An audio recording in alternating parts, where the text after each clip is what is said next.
boys wouldn't be planning anything illegal. Welcome to The Good, the Bad, and the Sequel. This is the movie podcast where we're talking sequels and we do it in two parts. The first, an interview with an actor, someone involved that made the film worth watching. And the second, a discussion of the sequel, what they got right, what they got wrong, and how it could have been better. I really hope you enjoyed last week's interview with Bob Vance, Vance Refrigeration, Robert Shafer.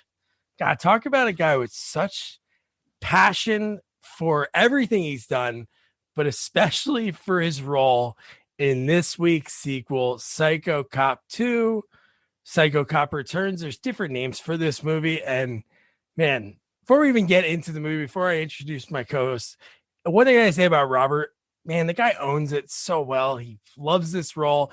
The fact that he rapped during our interview is unbelievable.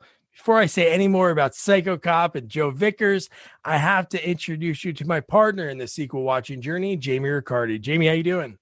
I'm doing awesome, Doug. How are you doing?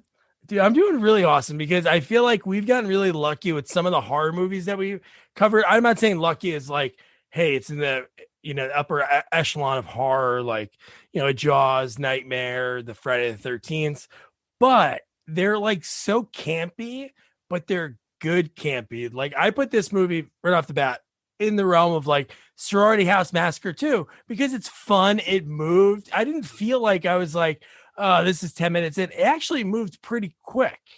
It does. Well, again, I think you nailed it. It is campy. And, the one thing, you said that, where we got lucky with some of these horror movies. What's pretty awesome is that we're getting like, we're talking to like the main people in the movie that involved in the movie, which is even more awesome. I mean, like, yeah. Like he this, okay, I've never seen the first one. I don't know how related this movie is to the first one. This movie's wild. I mean, and again, it's I went into it. I wasn't sure what I was getting into. But within 5 minutes, I started hating the movie until I met him. Then the movie changed because right off the bat, I'm going to say this right now, and you may disagree, but I think I found a character that might be more annoying than Alan. Larry? Bryan. I hated him so much in this movie. His acting was so over the top. I wish he would die multiple times in the movie, not in real life, and he just wouldn't die. So, I mean, I'm putting it up there. I think he's more annoying than Alan. Your ass stinks. Wow.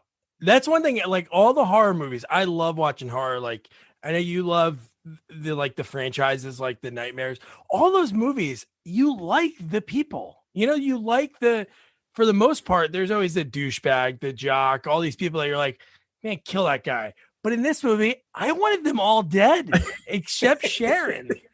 100%. There was no one that was likable except for the accountant. Sharon. She was the only one. Outside of that, you're 100% right. Like you're rooting for the villain to kill everybody. And I'm telling you, I was waiting for Ryan to die the minute I saw him. I was hoping he would die quick, and it just didn't happen. It's funny. This movie is sort of like when you're rooting for the bad guy. Obviously, like the Death Wish movie is like the guys are bad guys, so Charles Bronson's doing the right thing. But in this movie, it's so funny. While you're watching it, you're just like, can he just come out and like grab these people already? Like in some of these scenes. Well, let me ask you. Yeah. So, did you see the first one? I watched it before I interviewed Robert. Yeah. So, why? Like, do they explain his backstory of why he's so angry? Well, it's about Satan. So, throughout this movie, there's all the pentagrams, right? And like he told me about the third one he wants to do. He wants to have technology involved. He has an iPhone and he has a direct line to Satan in the script that he wrote, which is so funny. But the first one has that. The first one's a little different. He's kind of like terrorizing these people that I don't know if they're going to like a lake house or somebody's summer home, but that's how that one takes place. The fact that he just happens to be overhearing them talk about grass, and that just like perks his ears when they're at the donut shop. Yeah, and they show a view of the inside of his car, which is filled with body parts. No one sees that when they're walking by or anything. I mean, like the stench that would be coming out of the car, because like literally everything from an eyeball to like an arm that's just dangling, veins and everything else. There's all in this car. And the fact that he grabs it when he gets in, it's almost like, did he put it on the seat to keep it warm for him? Because he gets in the car and moves it. Because then that's when we see him look and you see the pentagram in the rear view mirror. Right. Well, what if it's like a super hot day? Can you imagine how bad that would smell in there? It was a super hot day, right? Well, I don't know. Did they talk about a temperature in the movie? Well, you could just tell it looked warm out. People, it didn't look like it was cold out. Look what the girls were wearing. Well, it didn't look like it was cold out, but I mean, you don't know if it was super hot. It could have been a spring day. You know what else I thought did a great job was the guy that whoever, did the music for each scene. I absolutely loved. Like the music was so corny and campy, but it fit everything that was, especially the boss. The music they played for the boss when he's walking around. It was like very whimsical, like childlike, Yes. and it reminded Yes. me. Perfect, you said that. I wrote it somewhere, but Chuck Serena, who does all the Jim Wynorski, Munchie, it had Yep. that vibe because it I know all movies have a soundtrack so big, and it's so wild that you say the same thing because it fit so perfect. It did. Well, I think that's the point where I started saying, okay, I could see what kind of movie. I mean, when you first see the movie, when it first starts and you see these two guys talking and you see Ryan right off the bat, which is super annoying. I'm like, all right, I'm probably going to hate this movie. I could see the acting's horrible. It was made in 1993, but it looks like it was made in 1981. Like it's just like cheesy filming. And I'm like, all right, what did I get myself into? But the minute you start hearing the music, I'm like, all right, it's supposed to be this stupid. It's supposed to be this campy. And that, I think the music changed my mind on the whole movie. I love that the psycho cop, Joe Vickers, he doesn't even hide. He follows them, and then they're getting paranoid. Bryan gets so nervous, he throws the weed in the mailbox. It's crazy. And they call him Officer Inbred. I'm like, what? Why would you? What's happening? Why would? Yeah, you I know. I question that too. Like, where did they get inbred from? Just like he looks like a normal cop. Yeah. So it was just weird. And he called the weed grass. I don't think they really called it grass in the 90s. So like, I think Brian's a dweeb. So that's the first time he ever bought it. So I could see him trying to sound cool. He read a book about Woodstock and he's like, oh, I think the cool kids call it grass. So there's no way him and Larry are really friends. Larry probably puts him on all the time. Listen, I think it's the first time he's seen a girl up close. So, I mean, I think you're right. I think he's just such a dork that he's just, yeah. Yeah, even when that girl's grinding on him, well, that's way forward in the movie. Yeah. He's like, hey, where's Mike? Who cares about Mike? You have Julie Strain, B-movie legend, on top of you. Come on, man. Get on it. Jeez. So here, first huge question mark of the movie. So the Night Watchman. So that was like the big wrinkle. They're like, how are we going to have the bachelor party? How are we going to sneak the girls up?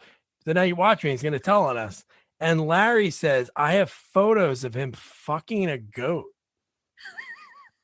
And then Bryan goes, I've never made it with a goat. And then Larry makes him feel bad that he's never made it with a goat. See, I thought that was a joke. I didn't think it was real. Like I thought he was just messing around, just the way he's like they were going with it, because he only paid him off. Like, it's like, so like, but do you think that like he really does have pictures of him with a goat?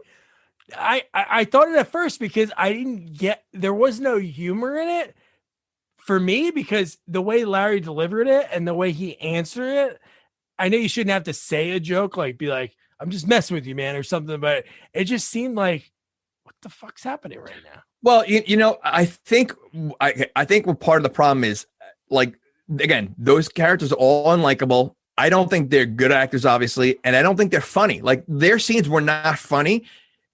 The cop was the best part. He, his delivery, his lines. So I think that's the problem. So when you have like these clowny, nerdy guys throw a joke out there, it just doesn't land as well.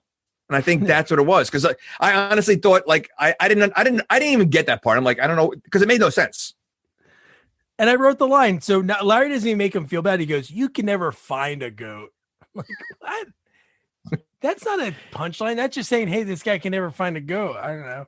If he was like, oh, no goat would ever make it with you, maybe that's funny. I think it's like the old 80s thing. Like I think they like it might take place in the 80s, even though it was filmed in 93. But like, they would say, a goat would always be at a bachelor party like they always joke around or something. So like maybe that's something, it was popular back then. Maybe people slept with goats in the 80s. Maybe. So there's an Oscar winner in this movie. Oscar actor winner? Oscar writer winner, and he has a lot of ties to us, like people we've interviewed. So Nick Vallelonga, who plays Mike's like the heavier set guy that's with Julie Strain. He's one of the buddies at the bachelor party. He's the Is he the one that goes downstairs to talk to the? Yes.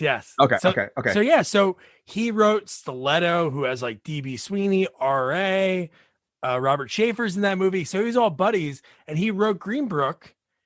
His dad was the guy that was played by Viggo Mortensen. Like that whole story? Yeah, that movie. Oh, wow. Is really about his dad. But this is where he started. So he goes from this movie to win an Oscar. That's amazing. Well, it's funny. Like if you think about, the movies that we've covered, and again, we saw Karate Kid. No, the next Karate Kid. You have Hilary Swank starting low on the totem pole to winning an Oscar also. So, it's cool to see them when they kind of just start, before they become big. Texas Chainsaw Massacre 3, Viggo Mortensen, all these people. So then we get like the music. It's perfect. It's corny in the one part. So we show them going to the office building, and we get just like this really happy, upbeat music. And they're just like paper filing, highlighting, office work. And there's legit like 7 people that work in the whole office. I don't even know if there is 7. Like really, like there's what you have the 4 guys. Yeah, the 4 guys. The 5 is Sharon, the accountant. 6 and 7 are the married couple that are cheating on their spouses in the copy room. You have Mr. What's the heck's that guy's name? Mr. Stone Cipher. Yeah. Mr. Stone Cipher. And then he had a secretary. That's it. Right. So okay. There's like You're right. 8 or 9, I guess. Yeah. I was wondering that because like they acted like this is gonna be like a huge bachelor party. The amount of alcohol they had, it was 2 drawers filled for 4 guys, and one's a nerdy Ryan who probably doesn't drink at all anyway. So what, like that's a lot of alcohol. And it seemed like they got drunk very fast because literally the fat guy that went downstairs, Mike, he was drunk within seconds. He was already drunk when he went downstairs. He was drunk. And there's 4 guys. I can understand there was like 10, 20 guys. You get 3 girls. 3 girls, 4 guys. So one guy's just twiddling thumbs. Well, I think they assumed Bryan was not gonna. He was gonna back out at some point. Brian? I could leave this as a running thing, but no, it's Bryan with a B. Okay, so Bryan, although I think Ryan fits better for him. Ryan's a more nerdy name. Really, Ryan is an inferior name to Bryan? You think Bryan is a cooler name than Ryan, or you think Ryan's? Well, I don't want to lose any of them as listeners. I say they're the best names. I'll name my firstborn child, secondborn, I guess. Well, I'm just saying Bryan because Ryan's name is in Bryan. Oh, that's why. Oh, that's why it's inferior, because the B is like, hey, come here, Ryan. I'm going to take you over.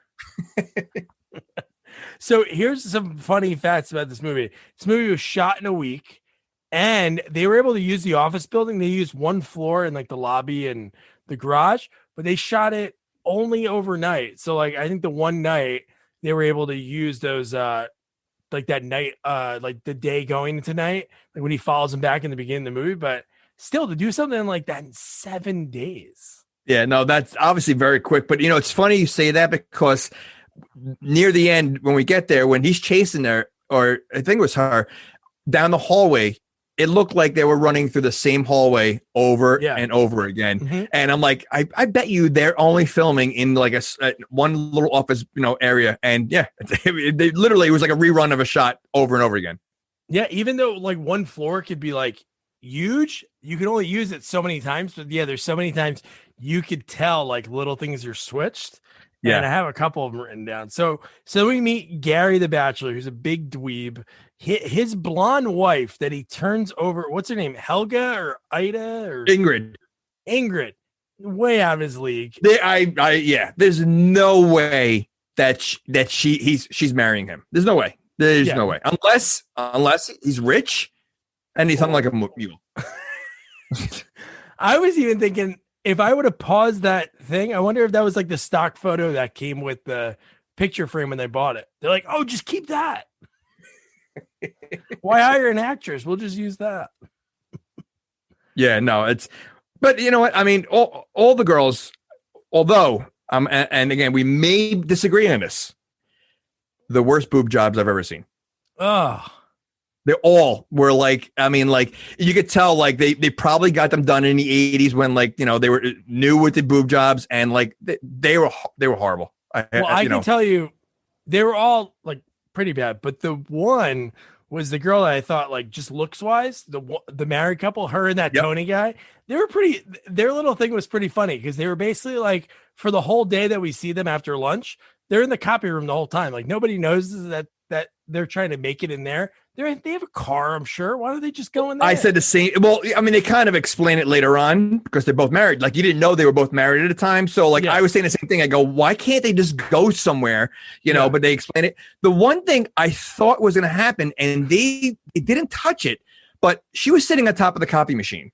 Yes. He takes her underwear off. I thought there's going to be a running gag of the copy going on while she's sitting up there, and that never came into play. No, it did not. And I honestly, like, it was a perfect setup. I mean, literally, it really was. Yeah, her, when I saw them the first year, I'm like, man, she's, and then later in the movie, it looked just so weird. Yes. Yeah. It's just all of them. I don't think I think, I mean, the accountant, I think, was the best one.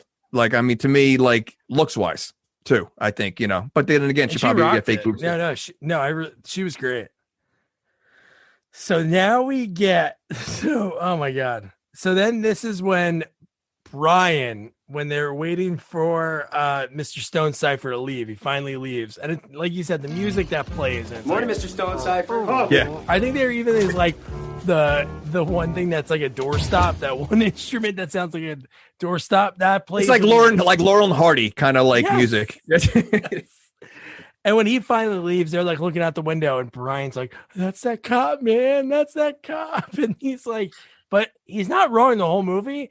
But to really think that, Brian's he's got to be a little paranoid. He's right, but that's very paranoid. He literally, he was right the whole movie. But I mean, what, like you really want to hang out with that guy? I mean, he really, like, the entire time you're trying to have a good time, and every 5 seconds he's just worried about something else. Like, why did they even invite him?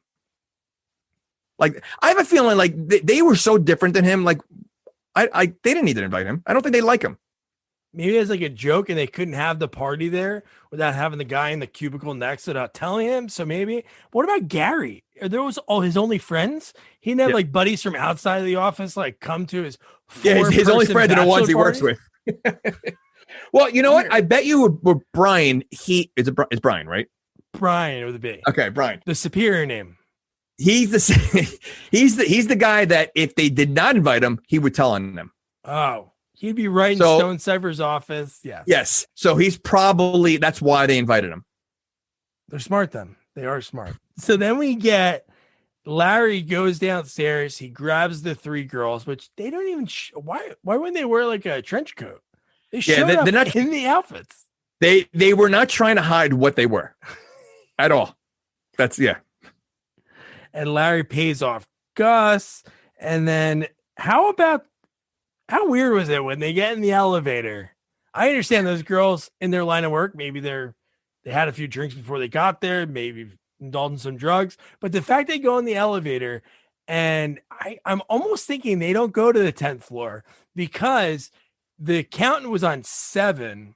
And they were going up to that. So their office might be on 4 or 5, but when the girl's like, hey, let me hit all of them. And then they just start grinding on each other. I'm like, what's that? Yeah, they didn't waste any time at all. And I mean, I'm not too familiar with, you know, strippers and whatever, and hookers. And I'm assuming they wouldn't start like that. I mean, like, everything costs money. So like he kind of got a freebie in that elevator. Or it was part of the a la carte, the package. I want the elevator dance party. before we even get up there. Yeah, like what the frig is happening right now? Yeah, I know. God. And then, dude, this is why Robert's so good in this role, because he could be so sinister in his line delivery and he could be so believable. Like, dude, when he goes and he knocks on the door to Gus, the night watchman, and he's like, I heard of it. I got called here for a disturbance. And he's like, I don't think about any disturbance. Yeah, there's some guys having a party upstairs. And he's like, oh, and then he closes the door and he grabs it. He stops it. And when he's like, oh, is that the game? And just the way his voice changed, like his tone out, it's amazing.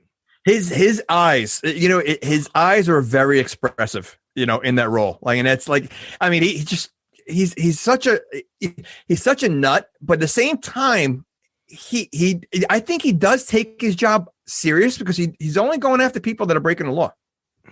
That is true. He's doing it to a tough extent. Yeah. And like in the interview, he went to like Strasbourg, like those big time acting, Nick Cage, Meg Ryan, like all those people all in that class. So yeah, like you said, like his eyes, but his face, everything, his body language, he just owns it. And he's like, oh, is that the game? I can't seem to get it in the car. You want to come in and listen? Well, you know what? Think about it. I mean, his expressions are very similar to Nicolas Cage. When Nicolas Cage plays crazy, he has the same kind of face and eye expression. So it makes sense. You said when he plays crazy, you mean in every movie? Yeah. Yeah, he plays crazy. Well, I think more now. I think Face Off kind of did it for him. I think that was the start of his crazy. Because before that, he was an Oscar winner for playing drunk. And so I mean, I think Face Off is the start of him being crazy. Yeah, 8mm for him is the crazy. Like that, he's insane in that movie. Absolutely insane. So then we get the perfect 10-minute strip scene. You mean like the rock music video from the 80s? It was crazy, right? I didn't know we were gonna get each girl to get her own individual like dance number. Yeah, I think it was filler. I mean, it definitely was way long, but it was like a rock video. It was just like one after another, and then them dancing and with the guys individually, and it was just like it was kind of like misplaced. It was just weird. It was just like because it went on for a long time. Well, this was the N-rated version, so maybe they packed that in there. Maybe in the original, only a minute. They're like, let me give it all. Let me give the fans everything that they want. If that's the case, then the movie's like only like 60 minutes. If that scene was about 10 minutes long. It was. So then from there, and that porno that he puts on, it says like something in the sponge head. That's Bryan. Bryan plays the main guy in that porno. With the mustache? It. Yeah, that's Bryan. What? They filmed that like a week before. And did you watch after? Because I didn't think there would be after the credits, but I just bounced through. They played like the whole movie, like in the credits. You know what? I might have stopped it. I don't think I saw that.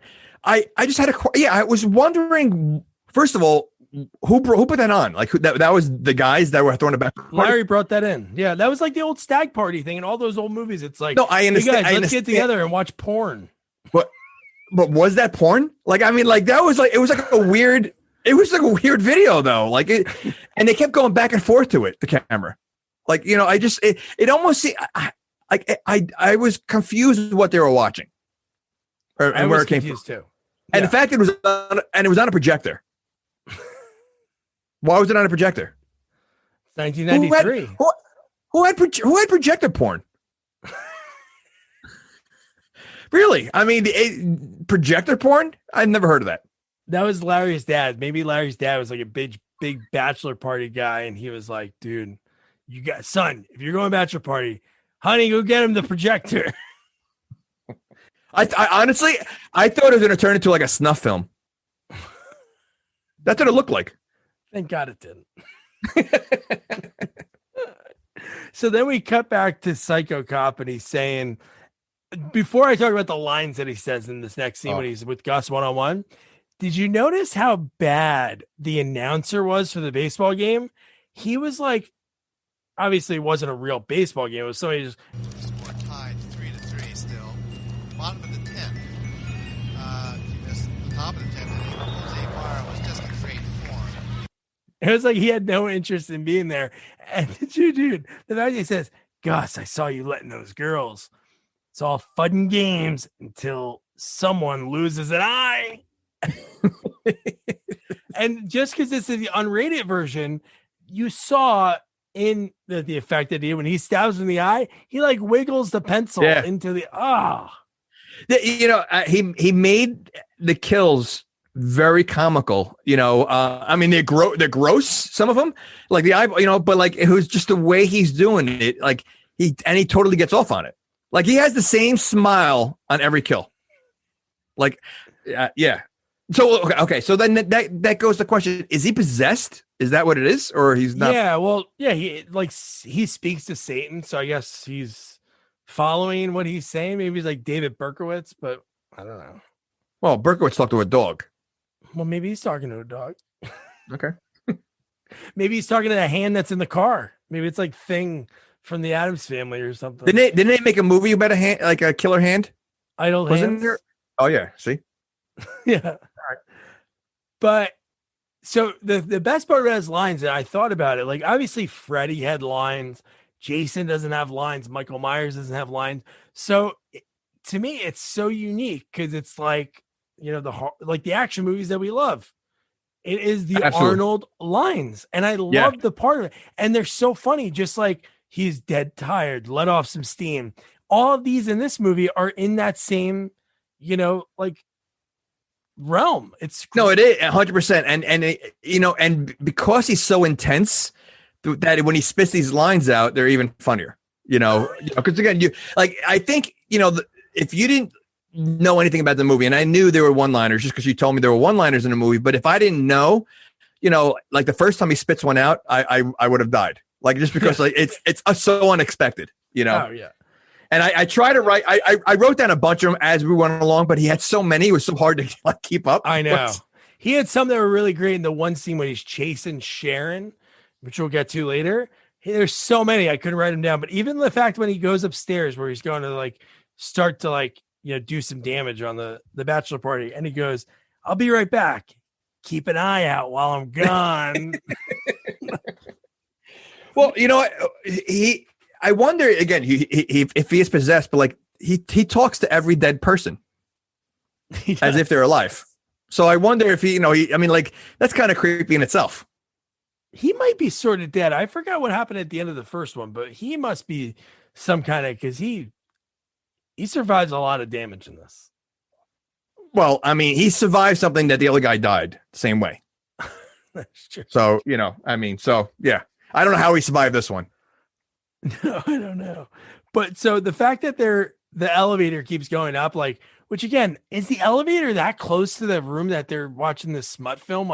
Wouldn't that be a dumb idea? Not saying Stone Cypher would come back, but would you have it a little farther away? But the elevator door keeps opening and closing.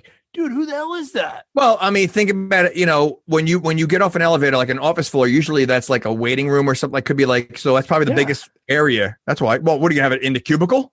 No, but it looked like they were in a conference room. An elevator wouldn't open to it was that close, because they were looking at it. They weren't even going out of the room. They saw it because they're like, "Who's messing with us, man?" And then Mike says, "Oh, maybe it's." They're like, "Oh, maybe it's Gus." And he's like, "Oh, let me go check on him." And dude, when he goes downstairs, because the last time we saw Psycho Cop, he was going upstairs, but when he gets to the desk and he turns around. Yeah, no, that was awesome. That was, yeah. And I wrote this down. Oh no. So we're with Bryan. He's still and he's still worried this whole time, right? Yeah. It's okay. Does he hook up with the girl at all up there or no? It seems like she was trying. And he wanted to know, he almost looked scared. He was, maybe he's a virgin, but he was more caring about Mike. Maybe Mike will beat his ass or something if he takes Julie Strain. I don't know, but yeah, she's all over him, grinding on him. He's like, "Where's Mike? He's been a while." It's no, dude, this is your chance. Yeah. You're at a college party and some guy that some girls into leaves, you move in. Yeah. You don't like wait for, hey, let me wait for Mike to come back. It's like, no, you go now. But you're lost, man. Lose it. It's like, and it's funny. Their friends keep coming up missing, and they don't seem concerned. Like, what's taking so long, or like they totally are oblivious to their friends being gone for a long time. They're just like, maybe they think that they're like, dude, more girls for us, because there's at one point it's a 3. It's like it's never a 3-to-2 ratio, but well, the guy getting married, I feel like he was hooking up the most, and he's got that hot wife at home. Like you would risk that? Like this guy, like again, he maybe he's packing because I like for him to risk it all is pretty ballsy. Very ballsy, and right away he like knows him and the girl are like almost like they knew each other. The way he like, hey, me and her are gonna go upstairs now. It's like, whoa. Maybe he is ballsy. Oh, packing. Is that a big balls reference? I guess. I don't know. Packing balls. I love that. Just Mike goes down there. He talks to Psycho Cop for a few minutes, and then he's like, hey, can we get you something to drink? I feel bad, you're down here by yourself. And he's like, oh, scotch would be nice. And he's like, all right, you wait here. And he's like, don't worry, I've always been great at killing time. He has a great there's just the way he does that with his voice. He reminds me, not the way he sounds, but he reminds me of Putty a little bit, like the way he looks. Yeah. Right? Doesn't he? I wonder if he ever auditioned for it. He has that look. Yeah. I can see Putty doing the role. He's got that dry humor, you know? That's great. So then we get Mike. He grabs the scotch and he goes, I'm going to bring down Gus a drink. Those guys are like, whatever, I don't care.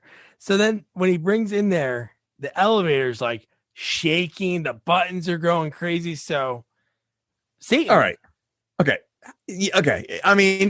At this point, you don't really know Satan. So I'm thinking, like, how does this cop know how to malfunction an elevator?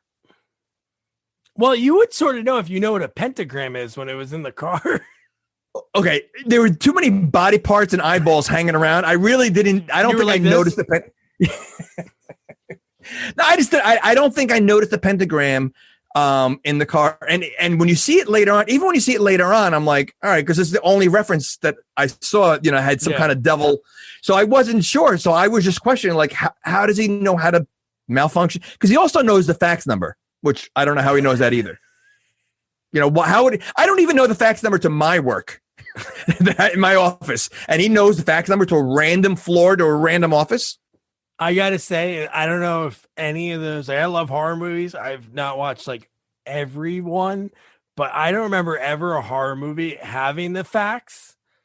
But I love that element in this movie because even I didn't write it down, but even when Larry's hitting on Sharon, which no chance, and Bryan's hitting on Sharon, no chance. But the fact that he sends his photo when he interrupts the married couple that are cheating, he puts his face on the fax machine and sends that was funny. And the fact that she sent back the photo of Stone Cipher, that was good. The fax gag, that was good. No, and I forgot when the married couple that are in the copy machine, copy room, they also seem surprised that people were walking in on them. I know. They're in the copy. They didn't lock the door, and they're in a place where you're in the office. Probably, I would say, employees are constantly going in there. Yeah, there's 9 employees, so they have a good chance of. All right, so maybe they're like, 7 of them already made copies today. They're not coming back. So then we get Mike when it gets stuck. He opens up the elevator, and when he climbs up, I was expecting the chop. I thought he was going to get chopped in half.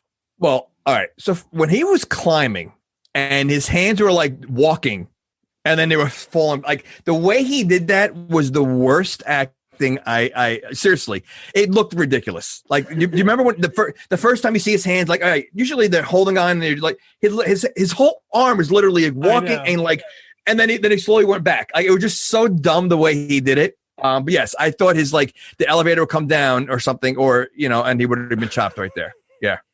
But then there wouldn't be a one-liner. So you had to get up there. I didn't write this one down. Do you remember what it was? All I remember is him coming behind him, scaring him, and then let me see. No, you know what? Going down? He says going down.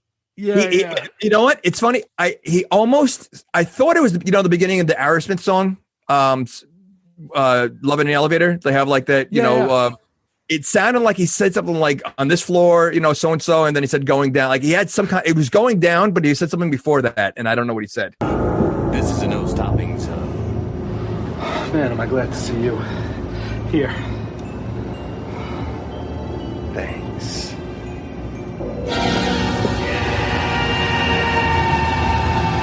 Going down. By the way, kid, thanks for the booze, but I never drink when I'm on duty. And just the way he came up startled Mike. Mike's like, oh, it's just that guy that I just talked to, the night watchman. And then he gets killed by that guy. Well, and how long did he stand by the elevator shaft? Oh, I don't know. He waits a few times in this. That's what I'm saying. Like he stayed literally like, all right, at one point, you're looking down like, oh, wow. But he literally stood there and was just staring for a long time. I know. And then even from there, the body obviously goes to the bottom of the elevator shaft. So then he has to go grab the body, then grab it and bring it to a fax machine, which isn't on that floor. So it's somewhere else. But the fact that he faxes the police badge and Mike's face, and I love the guys are like, oh, Mike, he's just wasted. He's probably drinking with Gus. Is this where the cop finds the underwear? Oh, yeah. And he you remember what he says? He goes, he smells it first, and he goes, "I'm beginning to expect foreplay." After he smelled it. I love that. And then we cut to real sex. That looked like that was real. Well, it's the unedited version. No, I'm saying that's like Skinemax, which I've read about before. No, it was beyond Skinemax. That's what I mean. Yeah. No, it was definitely to the next level. Yeah, and then, geez, the fact that Sharon walks in and Tony looks and he's like, "It's not what it looks like. She tripped." And then when Sharon's like, "I'll leave," and then the girl looks at Tony and was like, "I tripped," and he's like, "I don't know." Well, if anything, I would say he tripped because I mean, if she tripped, it would have been a little bit, but he could have tripped and fell in. Yeah, or no, he was he was laying down. No, he was on top. No, she was on top of him because that's how you saw how weird her boobs were. I thought he was because you saw I think his they ass. showed both. I think they were doing both. This scene was that he was totally naked. They both were. Yeah, but I feel like I want to say he was on top. I will check the video footage. This is a monkey bones and monkey ball situation here. Oh, monkey balls.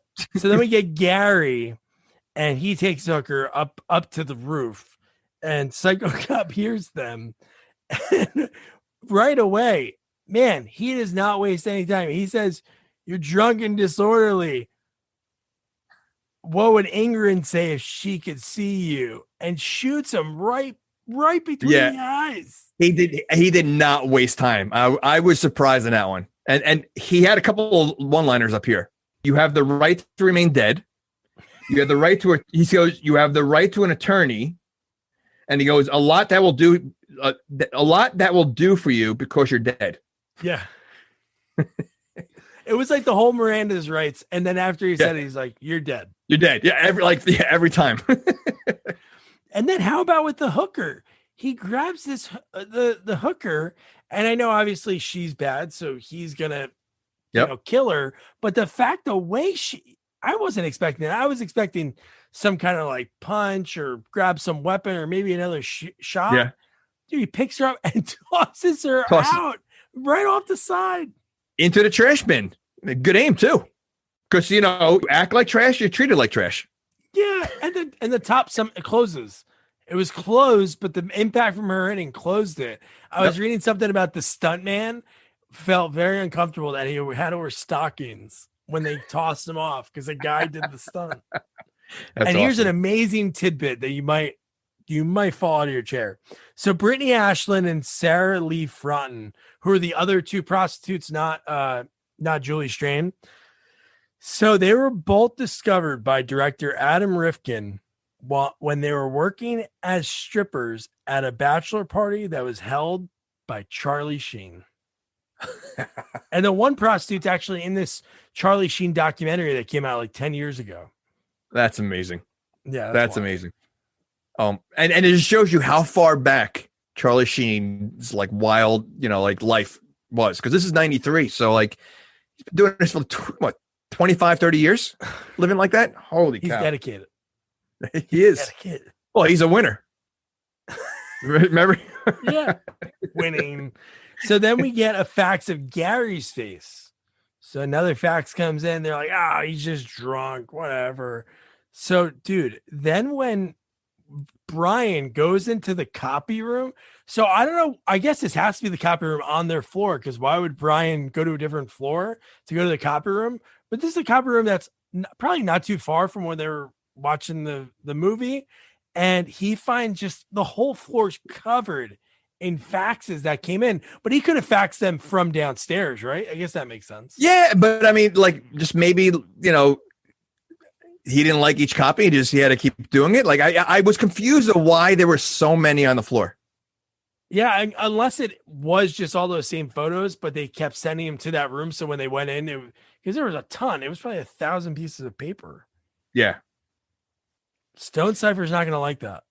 He doesn't pay overtime. And you know what?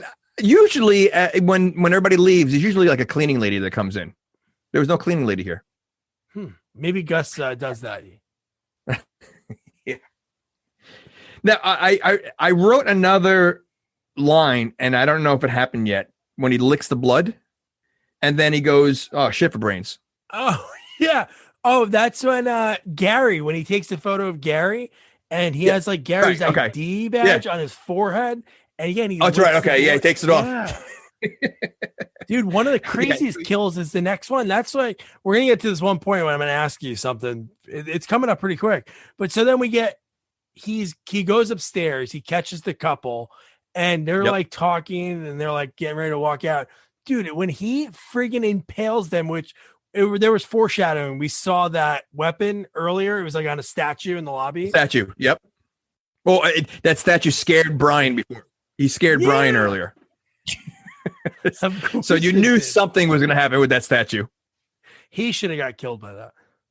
Oh, I'm telling you, I've waited from the minute I met him that I was hoping he would die first. And he had like 9 lives, So, I mean, we'll get there. But I don't, like, most statues, I would assume wouldn't have a detachable weapon.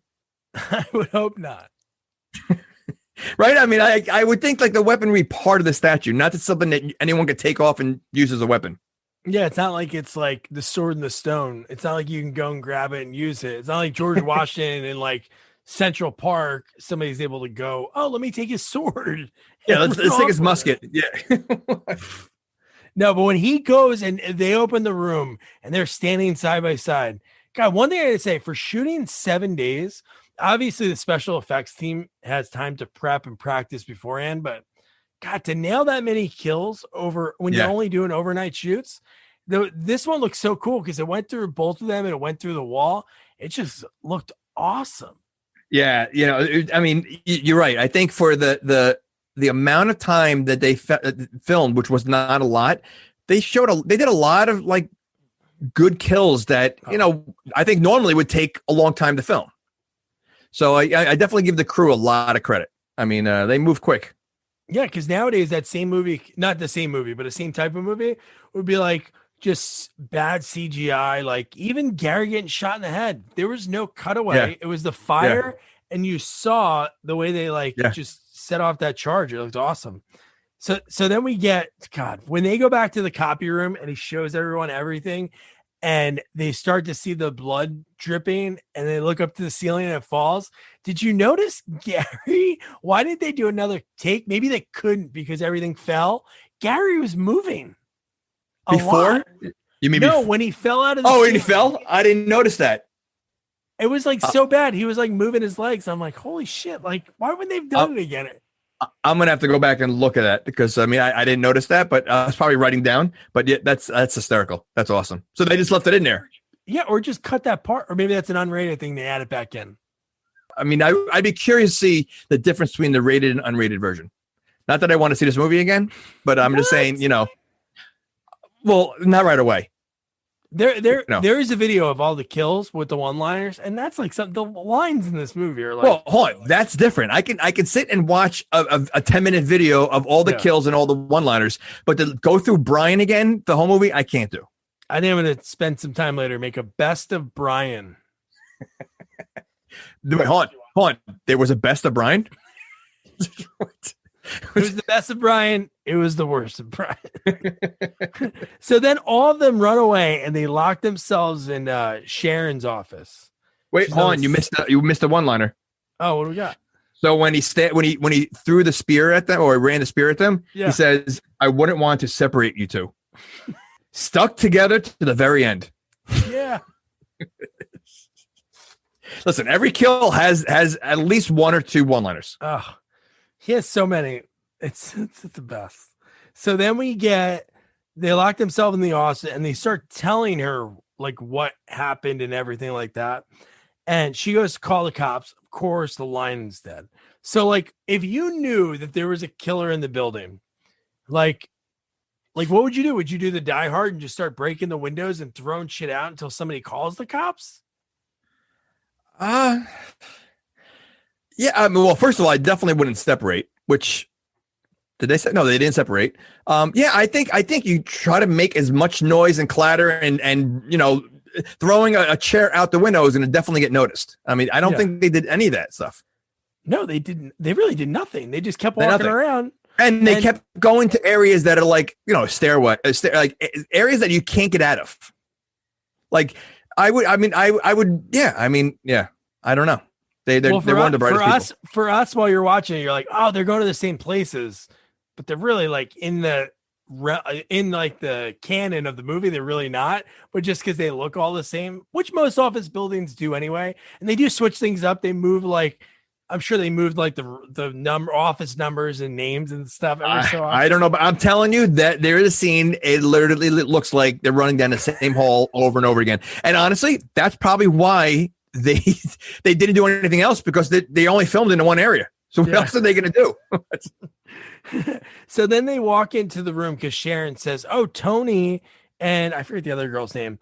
They're both still alive. I walked in on them. They're like, "Oh man, they're still doing it," and they're like joking there. And then Bryan was like, "Oh, I didn't know they were a thing." They're like, "Everybody knew they were a thing, you idiot." And then they go into the room, and then they're stuck on the wall, like even higher. And then they have the pentagram of blood. Now, if that happens, and Bryan already is worried about, Officer Inbred, when he walks up behind him, he is like, kind of at first. He has this look, and then he's totally like, "Hey, he's here to save us. Thank God you're here." Yeah, he was see, I didn't understand that either, because he was afraid of him the entire movie. He figured something like that he's following him, and then all of a sudden he was happy to see him like that. I thought that was kind of weird. And that changes really quick when he starts talking about the backstory. He's like, "Oh, it's got to be Officer Joe Vickers that did that." And then he goes into this whole thing. It's funny. I thought he was just making up a story just to because I didn't see the first one, and they don't really say his name until that part. Like, I didn't know. I don't think I didn't know who he was talking about. I just thought he was just making up a story like he did with the security guard. So I think he was just stalling. So I didn't realize what he was doing. Yeah. And then Bryan looks at the facts that he kept in his back pocket. He's like, "Oh man, that's the badge." And then while he's talking, like, of course, Psycho Cop noticed that they walked aside, because they went into another room, and he's like, "That's the guy. That's got to be the guy." And then while he's talking, he changes the story from third person to first person. And then everyone is saying, "Well, no, you just said," he's like, You're confused. He's going crazy. Dude, this scene What, was the desk? Dude, it was wild that it happened. And Bryan is a total dick because they come with the desk, they push Psycho Cop, and he's kind of pinned for a second. Everyone bolts, even Bryan. So it's just Larry who's on the farther part of the table. He gets pinned, and Well, the one-liner, you know the one-liners here? the best, yes. I should have told you I'll never take a desk job. And blows his brains out, and it looks so amazing. Yeah. Like just watching it blow out of that's what's so cool. Usually movies will do like cutaways or something, but that looks so great. So amazing. No, and yeah, and there was like massive like explosion from that. Like it was very cool. And then Bryan's running very slow because he's like kind of like so scared, I guess. So he's like paralyzed almost, and he gets shot once and then just falls down. I'm like, is he dead? You know what? I really thought he was dead. I was hoping he'd be dead. I was surprised that he wasn't. You cheered. I was just like, all right, good. He's out. Let's focus on the more interesting characters. And no, he literally, I think he died like 3 times in the movie. He did. And I like how they're saying like, I think there's a fire exit somewhere when they were running. Of course, there's a fire exit. It's a building. They didn't know where they were going. They should know. Sharon seems like, well, she should know. She's the only employee left. Like at this point. Well, I think they had who I don't know who said it. I think either one of the girls or someone says he goes, I think there's a fire exit somewhere, and then the girl says where, and then he goes, I don't know. I've never seen a fire. Or there's never been a fire, something like that. Yeah. She said we never did a fire drill. So Stone Cipher didn't care, the building manager didn't care about that. But yeah, the fact that it's 3 girls, that's like the best thing about horror because it's the girls are the heroes in it. So it's the 3 girls versus him. And about the girl, I was cracking up the whole time because she's wearing those chaps the entire time with her ass hanging out as she's running. Like the whole rest of the scene, it was just very funny. Yeah. So then Sharon tries to break the glass. There's no luck. And then she grabs Gus's gun. But even before that, she says like, oh, it's bulletproof glass. We couldn't get through. Why didn't, because she looked like she could hold a gun. Why didn't she shoot the handcuffs? Well, not only that, why is there bulletproof glass? Like, I don't think office buildings have, unless it's a government building, I don't think that they have bulletproof glass. Yeah, no, I agree. But again, she seemed like she'd hold the gun. Why wouldn't she like put the gun right up to I know. it? It's even when they go to the fire exit, that has the cuffs on the outside. That's even an easier shot. There's no metal. So she could just shoot the friggin' things, but no, nothing. Well, she's a stripper. Or she's a hooker. That's Sharon. No, she's Sharon. Yeah. Well, maybe accountants aren't that bright. They're good with numbers, but that's it. Hey, watch your mouth. I mean, who would want to be an accountant? So then we get, dude, this was the epitome of how wild he is. What part? When they're in the stairwell, the standoff, when he comes out of nowhere, grabs Julie Strain, holding her so tight, and they're just going back and forth about it. And Sharon's like, I'm gonna blow your friggin' brains out no matter what. Drop your gun. And he's like, okay, you drop your gun and I won't shoot her. And then she's still like pointing, like hesitant. And then he turns and he shoots the blonde girl right in the head, brains splatter in the back. And then he breaks her neck. The other one. Yeah, he does bring it up. But before that, he goes, I will splatter her brains too if you don't put the gun down. But if you do, I promise I won't shoot her. I've already reached my quota today. Thank you. Now let her go. You got to listen more carefully to what people say. I never said I'd let her go. I only said I wouldn't shoot her. How's the party, girls? Having fun yet? Nice chaps. That was awesome. I was wondering if he had the Jason teleportation, because he seemed to be everywhere they were going. I wonder if he had the same kind of skill set that Jason had. Yeah, Jason can teleport. No, he was always in the right place At the right again. He was again, it is only one hallway, but I mean, it's probably not hard to find them. It's wild, like having that small a space and making a movie, like just making a movie. Yeah, it's that good. It's a good looking horror movie. They were very creative on the little space that they had to do what they did. Yeah, So, but I think he had some kind of ability because he was able to get to the same spot. You're talking about a building, and on multiple floors, he was able to find people. He probably has the same skill set as Jason. I must say, this building, it was definitely, I know in the elevator it said 10 floors, but it looked bigger than 10 floors when they showed like one of the shots when they're like looking up at it. I'm like, but the next scene is where you can tell this building, it might have been old. Maybe that's why they let him do it at night, or maybe they knew the guy. But when she goes up and the axe is clearly not a real axe, right? It's like rubber. Yeah, it wasn't a fireman's axe. No, not at all. And the door itself looked like it was like a rubber kind of like the material was ridiculous, and the axe was ridiculous. Like it was like such cheap, whatever. I don't know what it was, but yeah, it wasn't a real axe. And underneath it, where it said fire extinguisher, it was missing about 5 letters in the word fire extinguisher. Was it really? Yeah, they just like fell off. But dude, Sharon pops out, hits him with the axe right in the gut, and just the look on his face when he has that in his gut, and he has the sunglasses on. He comes out with the aviator shades in the pitch dark, and he just like appears. She hits him, and she grabs his gun. No bullets.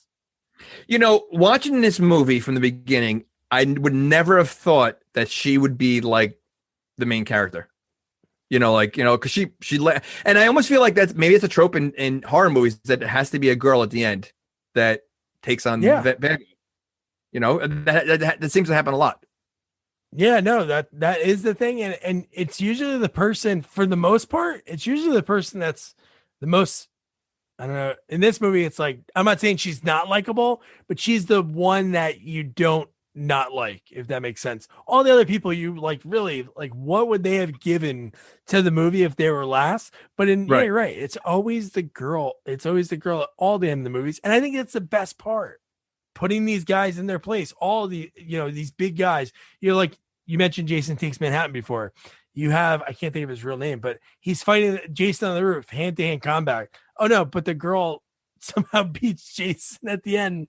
Every Freddy movie, like, it's always a girl that is, and yeah, you're right. I think that's cool that all these like tough guys. First of all, usually the tough guys are one of the first ones to go every time. Like they never last. And the next scene I love so much too, because he knew she was in the fax room, and he keeps sending his face into the room. And how about the lines, like the Miranda rights lines earlier, and just adding the different twists? This one, he's just reading what when, I guess it's kind of the end of the Miranda rights. You have the right to an attorney, but you're not going to need one. He starts hitting the door, but he's like, hey, don't you want your phone call? You get one of those. And then he leaves the screen for a second, and he rips a phone out of an office and throws it through the door. He definitely needs anger management. He seems very angry all the time. Wouldn't an axe into the chest, if you take that out, wouldn't you think you'd bleed out? I would think so, but the Satan's helping do something. Okay. Because it was in his gut so good, because he was holding it. And I'm like, oh man, I'm thinking. Well, again, maybe in movie world, it's really not a real axe, because it also doesn't kill Bryan.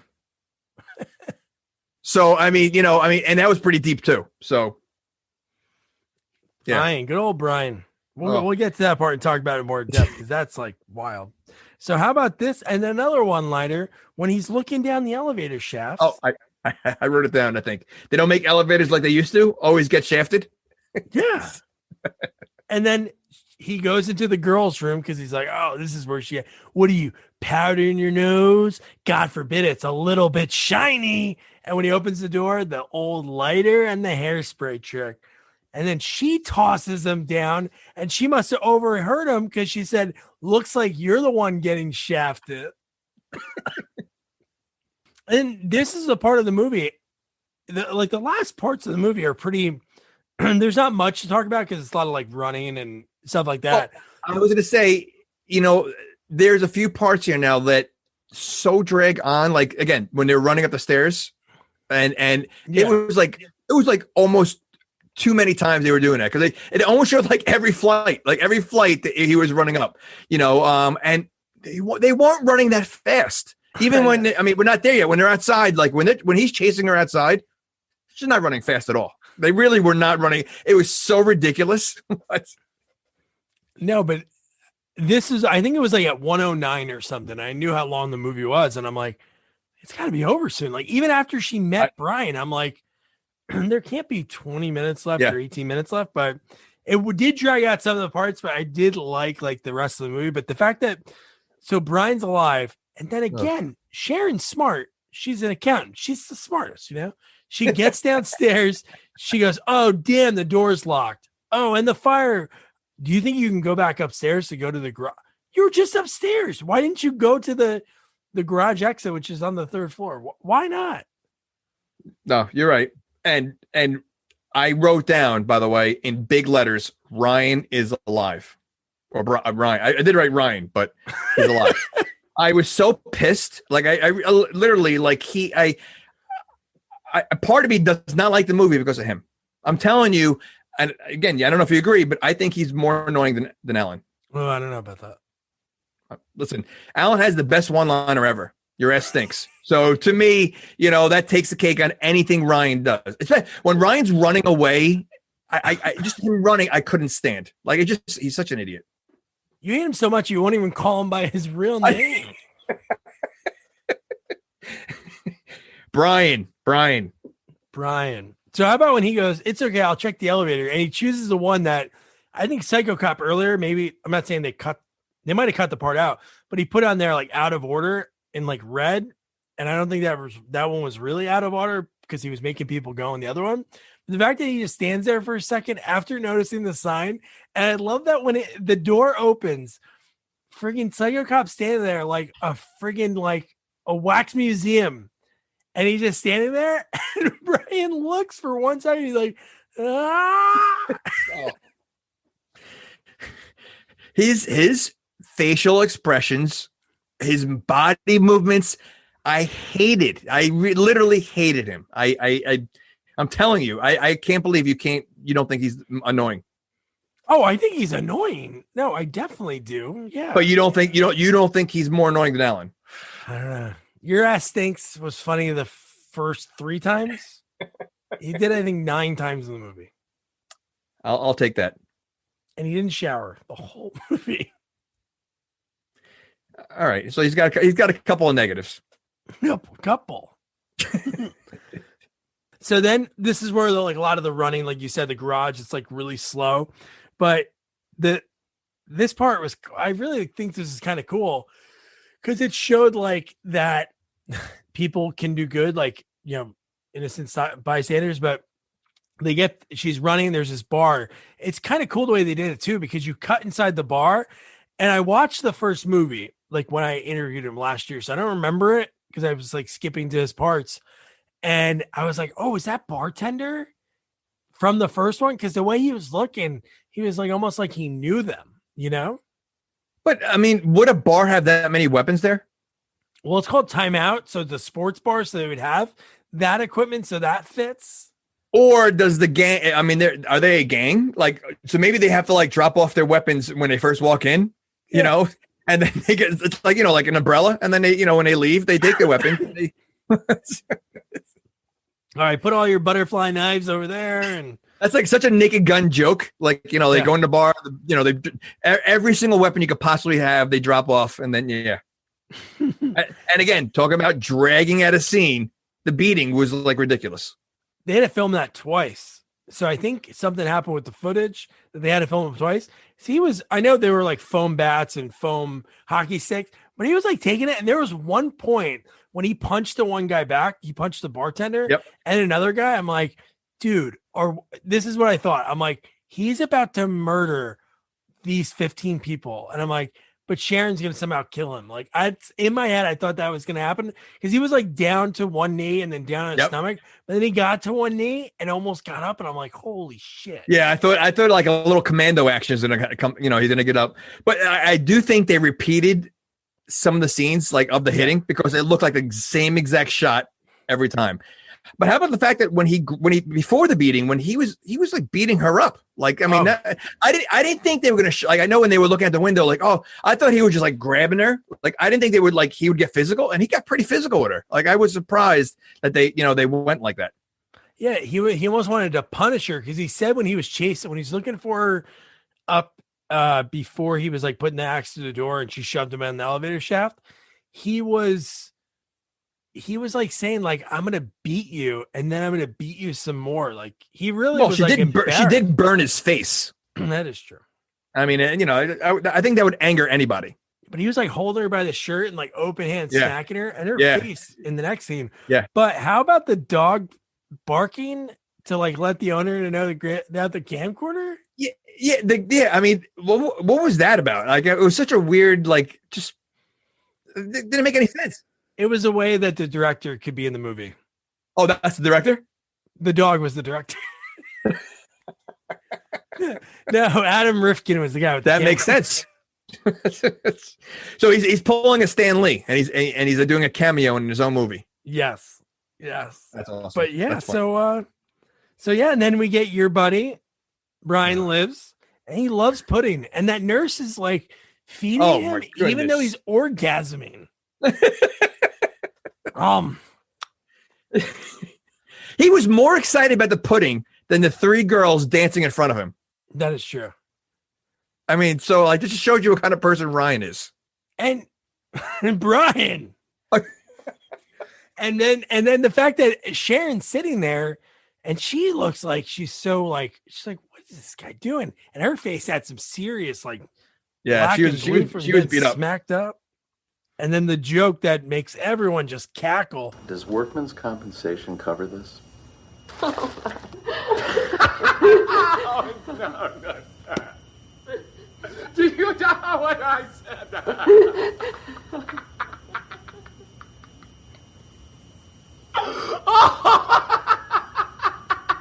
And even the nurse is like laughing so hard, but I think she was fake laughing so she could like leave feeding this guy pudding because that's not part of his job. He has hands. He didn't lose his hands. Yeah, why was he getting fed? No. That was weird. Yeah. I thought, but them being the last two, I thought maybe they're gonna hook up. What? No. Why are you making a face like that? Could you imagine? You imagine if from there the nurse leaves and it cuts to like a softcore. Well, I think he'd rather probably do it with the pudding than her anyway. So I can't. I'm still like annoyed that he lasted and made it to the end of the movie. Like of all the characters, why did they pick him to make it as far? I don't know, because as a viewer, he killed Larry. He left Larry. They were both pushing this guy who's a psycho cop, pushing the table against him, and he leaves to run. So that leaves Psycho Cop to easily push Larry against the wall. Yeah, I don't know. But so they're watching the news and she's like, can you turn this off? But before that, they're talking about like he's under police watch and he's in the hospital and he's lucky to survive because of the beating that he took, blah, blah, blah, blah. And then the fact that he's 15 feet away from them? In room 666. I did like that, yeah. And you talked about it earlier. I said Berkowitz with a dog. Yeah. The freaking cops go in there because they hear. Yeah. Let me. So in the first movie, he obviously kills a lot of people. Was there any news? Like, did it get out? Like, did people know these people are dying? Like, how does he still have a job? Well, he's not a cop anymore. Wait, he's not a cop? No, he stole some car. I don't think he's just. As a viewer, how am I supposed to know that? He's got dead bodies in a cop car. How am I supposed to know that he stole a car? What do you think? He goes back to the police station and parks that in the lot? Yeah. If he's driving that and parking it on the street and no one's noticing, I don't think the cops are going to notice it either. There must have been something that's blocking it because no one says anything. I didn't know he's not a cop anymore. No, yeah, he's not. He's got the cop shades. Yeah, I think he went crazy in the first one. I think that's what it was. Because I would think so. Yeah, it is cool. Yes, that makes sense. Right? No, but I think that's what, because when he's talking about that backstory, when he's telling them about like Joe Vickers went crazy, blah, blah, blah, and he killed all those people. So I think that's what happened. But now I need to go back and watch that one because that's like more horror. I don't think the first one has a lot of the one-liners because even in the interview, he says there's more. I think he said they shot for more campy because that's what that era was. That was like the sorority ass massacre, all those slumber party movies. So. Was this in a theater? Like, was this like a horror movie that made it in a theater? Which was really cool when he told me first time he ever saw it on screen was they did like a double screening. It was Psycho Cop 2, Maniac Cop 2.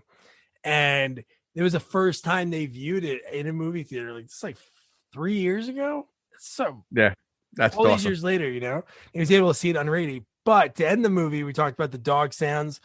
The cops go in there, then like two doctors, a nurse. Within second, he makes quick work because he comes out and he's in the doctor garbs that quick. And he doesn't look that bad considering he fell down an elevator shaft, got an axe chopped to him. I mean, his face is a little burnt, but you know that is true. I was thinking like he was undead, but they would have noticed that when he got to the hospital, right? Yeah. You have no pulse, sir. Yeah. So I'm surprised that, I mean, I know, he wants to do another one, but I'm surprised based on that ending and type of, like they never made another one because they easily could, had a whole series with this guy, Well, that was like the whole thing back in the day. Like, this is like what's perfect for us is all those movies wanted sequels. So they always left cliffhangers. So if the audience did like it, right, they really had the lead in. So the people that love the first one or the second one or the third one, they go see that next movie, there's like the next part to it. But really, think of all those movies. They never continue the story. All the Friday the 13th, the next movie is a brand new movie with the same guy for the most part. Well, I think for this movie, if you take out the one-liners, it might be hard to watch, and if they tried to go the horror route and it was just the same movie with no one-liners, it wouldn't have worked. And I think the fact that you have these one-liners changes everything. Yeah. So would you recommend it now that you started? I mean, I would recommend it if you're going to watch a movie with a bunch of your buddies and like you want to see something funny and campy. Like, I don't know, like watching it on your own. I don't know. It is campy. It is cheesy. For me personally, like if I had to watch it for a reason, I don't know if I would watch it on my own. But I think it's a great kind of movie that if your buddies are just sitting around, you want to, you have nothing to watch, throw something like this on, and you guys would enjoy it more. I think that's, again, it's I don't know. For me, no. I think it's like me. I love watching all types of movies. I think just for the story alone, if you're like hanging out with someone one time, they're talking about The Office or Bob Vance, they quote like Bob Vance Refrigeration, like, dude, I saw that guy in the horror movie and he crushes it.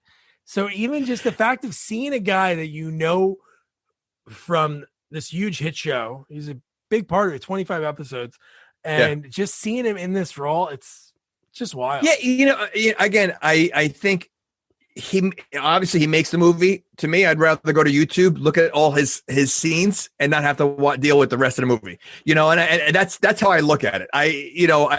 He kills it. I mean, like I said, without the one-liners, the movie is not that good. With the one-liners and the way his expressions and everything else make it better. But to me, go to YouTube, look up the funny deaths and everything else, and I think you'll enjoy it more.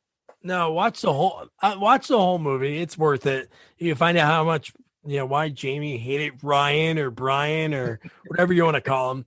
But no, the one-liners are great, but there are some other cool parts throughout the movie. Like, I really think just the fact that Sharon ended up being, the final girl in it, not that the fact that Bryan survived, but no, I would check it out. But before I talk about, before I close the book on Psycho Cop Returns, really funny thing. So the guy who wrote this movie was a screenwriter and he is an animator, and he worked on The Simpsons.